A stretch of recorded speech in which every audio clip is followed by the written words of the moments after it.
Some of the benefits of the toe spacers are that they relieve foot strain, they stretch the intrinsic muscles, they enhance foot mobility, and they realign the foot to its natural shape. So when you put the toe spacers on, you can see that the big toe is the largest in the socket. The smooth side is towards the top of the toes, the curvy side is placed down towards the base of the toes. You wear them barefoot and you start with 10 to 15 minutes sitting or laying down, increasing time frame and adding movements as you feel comfortable. Okay, so if you've just got your toe spacers, then you're going to want to check out the little piece of paper on the top of them. It will show you some of the benefits, but also how many minutes to start with. So it says 10 to 15 minutes of passive wear to begin with. And I'm just going to show you how to put them on and how not to put them on.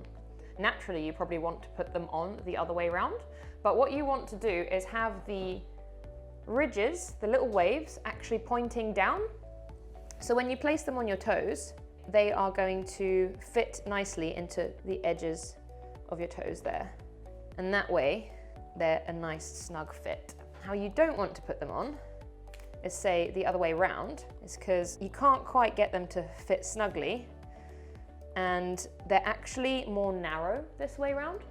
So some people say that their toes ache to begin with and they find it far too wide. I suppose wearing them the wrong way round might be a helpful start, and then working your way up to passive wear where you can wear them the right way round, which is when the ridges are down.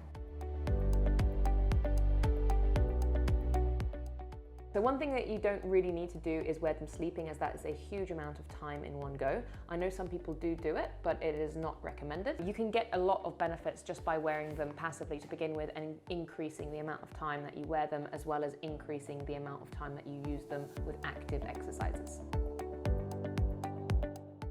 So another question that gets asked quite a lot is, can you wear them in shoes and would you recommend it? So I personally would not recommend it. When you've got your shoes on, first of all, these do open your toes up a lot. There's a reason for that. It's because you want to restore the natural alignment of your toes and you want to gain strength with them with the exercises over time.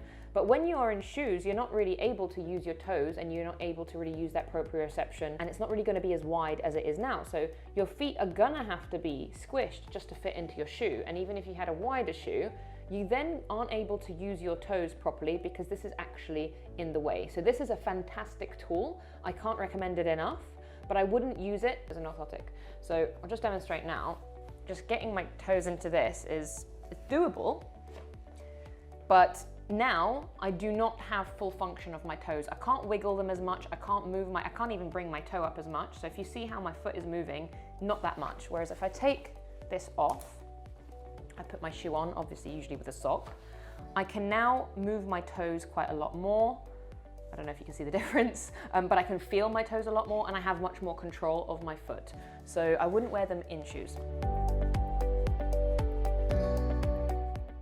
So all biological tissues adapt gradually, so you want to start with that 10-15 minutes in the beginning of passive wear, eventually working your way up to an hour. So this could mean that you're increasing it by, say, 5 minutes a day. It could mean that you're increasing it by 5 minutes every other day. The point is ever so slightly increase the amount of wear so that you can eventually get to a point where you're comfortable for an hour straight. Once you've got to an hour straight where you're completely comfortable, you can start working on exercises while using the toe spacers. So to begin with, I'm just going to do a mild stretch by tucking my toes under with the toe spacers on. And if this is already a stretch on the front of my foot and the front of my shin, then that's plenty. You can just go between the both sides for that. But if you find that easy, then you can actually squeeze your quad to straighten your leg, and that will stretch the front of your foot a little bit more. So we'll then do 10 reps if you're able to do that.